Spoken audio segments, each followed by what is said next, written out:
Dear student, today we are going to discuss about the aminoglycosides. Aminoglycosides, these drugs are very much effective against the gram-negative bacteria. Among the glycosides, various drugs we will discuss today.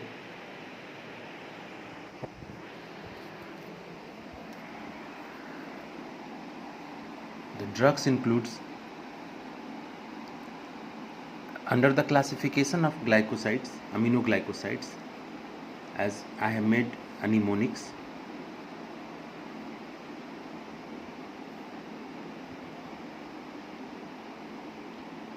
PAN-K GST.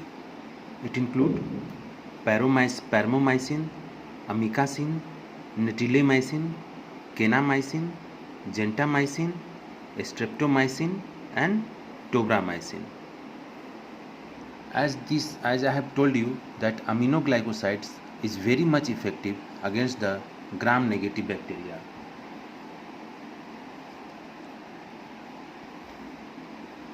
The first drug in these aminoglycosides is the streptomycin. It is the only injectable drugs. It is used in the tuberculosis. The streptomycin drug, it was first discovered by Waxman in 1944. As I have told you that in the classification, that is the systemic includes this paromycin, amikacin, nitilamycin, kanamycin, gentamicin, streptomycin, and tobramycin. And in second group, that is in the topical form, it is the neomycin and pharamycetine. The pharamycetine comes under the brand name of soframycin, which is very commonly used, and neomycin comes in the form of powder. So what is the mechanism of action of these aminoglycosides? As we have discussed earlier in the previous classes about the various drugs, in which the drugs inhibits the protein synthesis. Here also these aminoglycosides also inhibits the protein synthesis, but the how these aminoglycosides molecules enters into the gram-negative bacteria.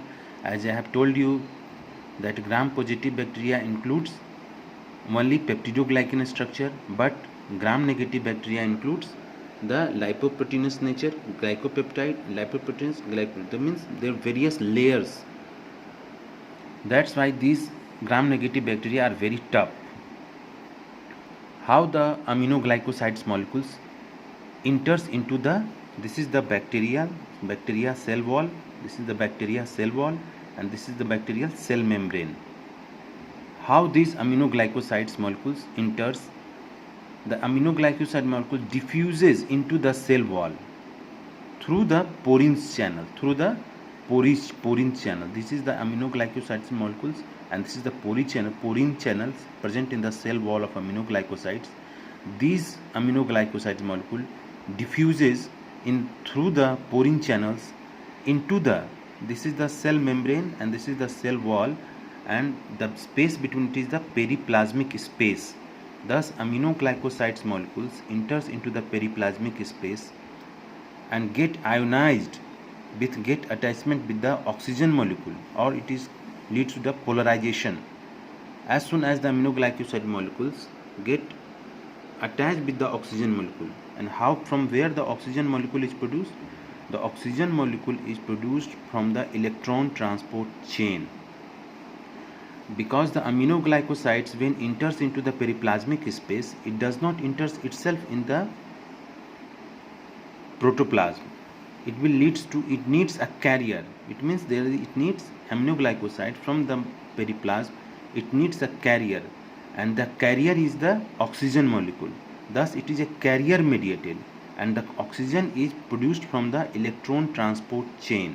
As soon as the electron transport chain is released, the oxygen is released and get combines with the aminoglycosides.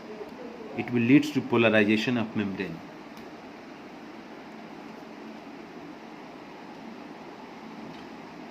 Thus we can say it is a oxygen dependent process. It is a oxygen dependent process and energy dependent phase. As soon as aminoglycosides enters in the plasma, that is of bacteria, entry also favored by the high pH, that is the alkalinization.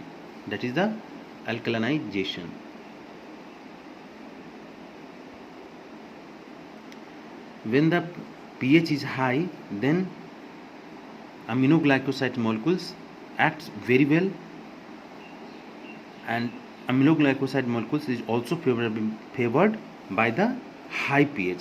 That's why whenever the aminoglycosides is used, such as in the urinary tract infection, we used alkaline solution, so that aminoglycosides will enter and it will kill the bacteria very fast. Now how this happens, I am showing you that in previous classes we have discussed about the protein formation, protein synthesis.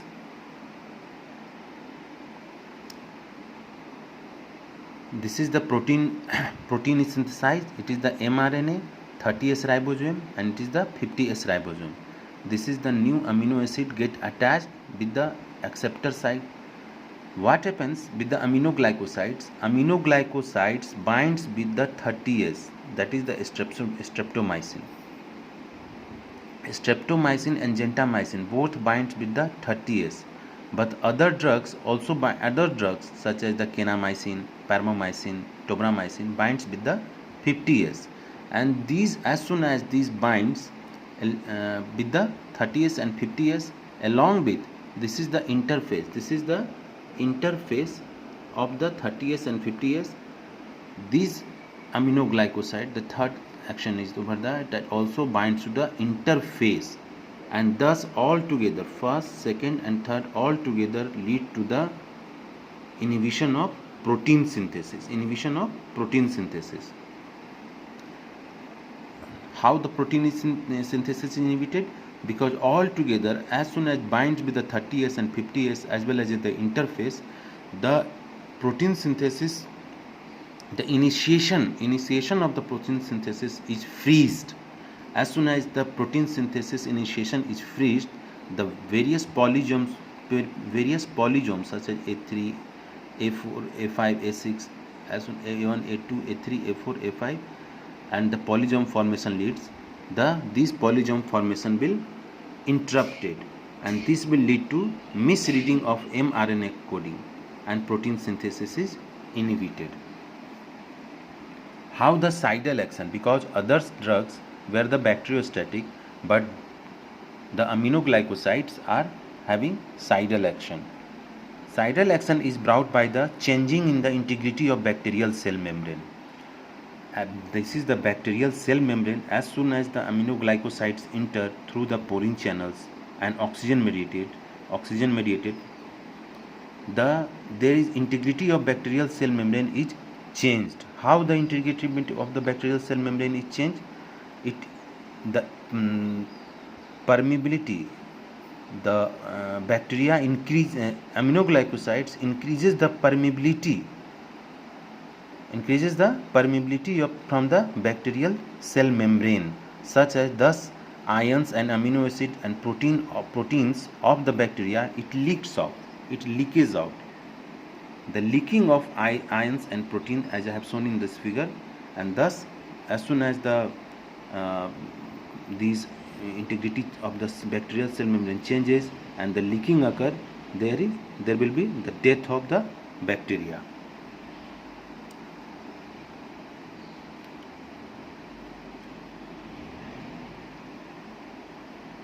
The bacterial death also depends upon the concentration of aminoglycosides. When there will be the increased concentration of aminoglycosides, there will be the more cidal action. Thus, increasing the aminoglycosides concentration, the cidal action will be more. Now, the adverse effect. It is also very important.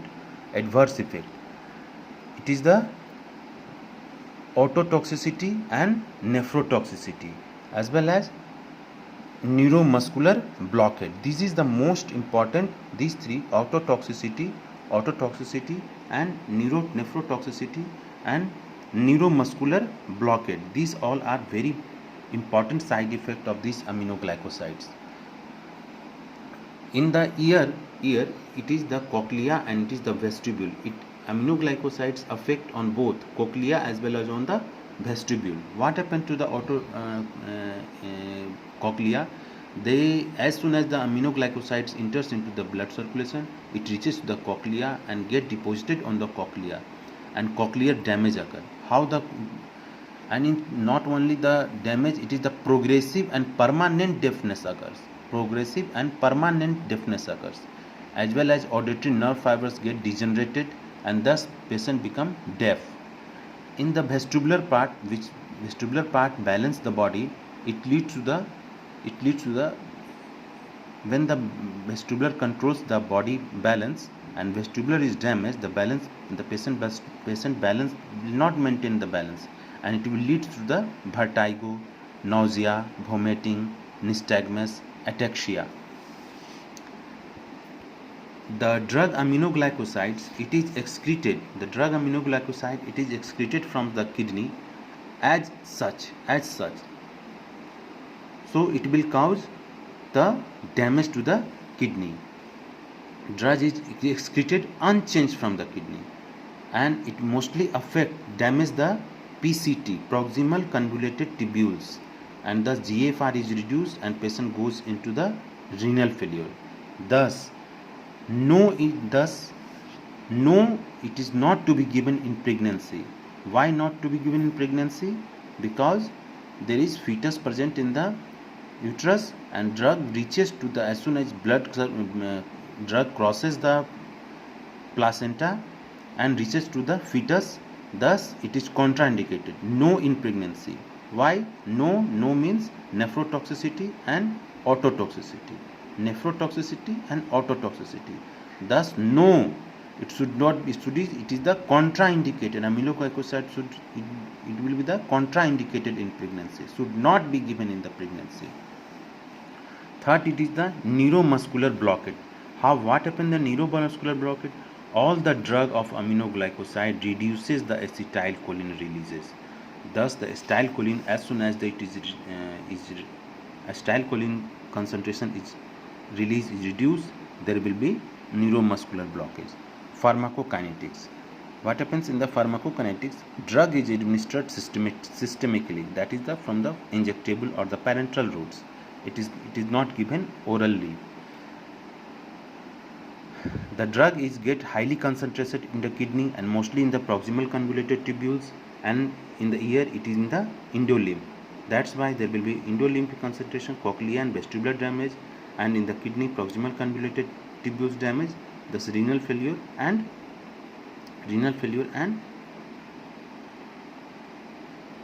autotoxicity. It will cross the placenta and reaches to the fetal blood. That's why I have told you it should not be given in the pregnancy. It is excreted unchanged in the urine. The plasma half-life is 2 to 4 hours.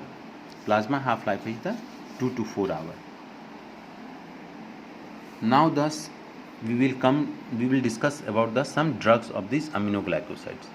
The important one is the gentamicin. Gentamicin drug is very cheapest, and it is of higher potency and broader spectrum of activity.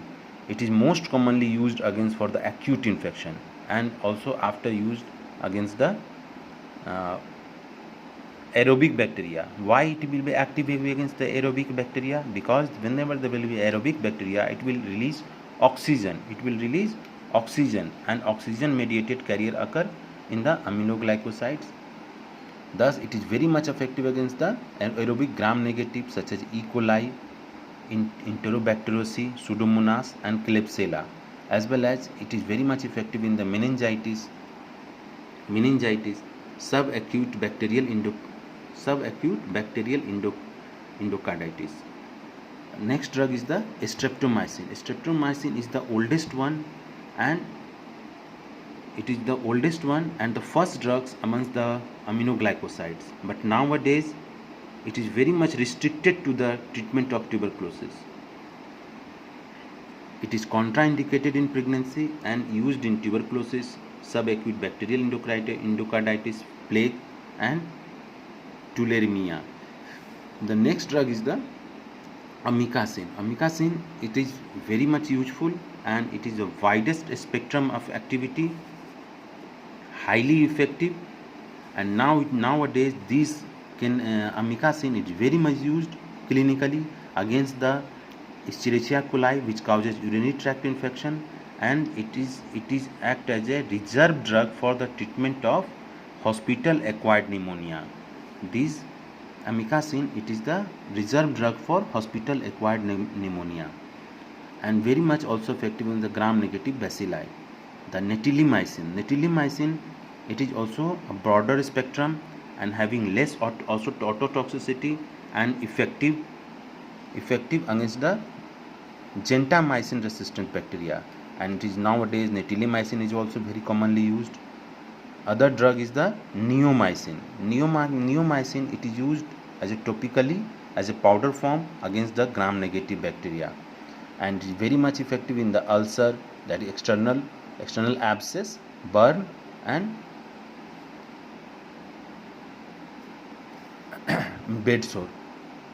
Preparation of the bowel before surgery. The neomycin injection is also used for bowel preparation before surgery. What happens when the neomycin goes to the intestine? When it goes to the intestine, it clears the normal flora also. As soon as the normal flora is also hampered or it is decays, the bowel is excreted out. It is also effective in the hepatic coma. In hepatic encephalopathy, which is caused by the increased amount of ammonia which is produced by the intestinal flora. Thus, as soon as the neomycin is given, the intestinal flora is released, the less amount of ammonium is present in the intestine, and encephalopathy get better and better. Ferramycetin, which is commonly which is the name, it is commonly used as soframycin, and it is used in the form of cream, used topically on the skin injury and eye and ear infection, and this is the soframycin. So today we have discussed about the aminoglycosides. Thank you.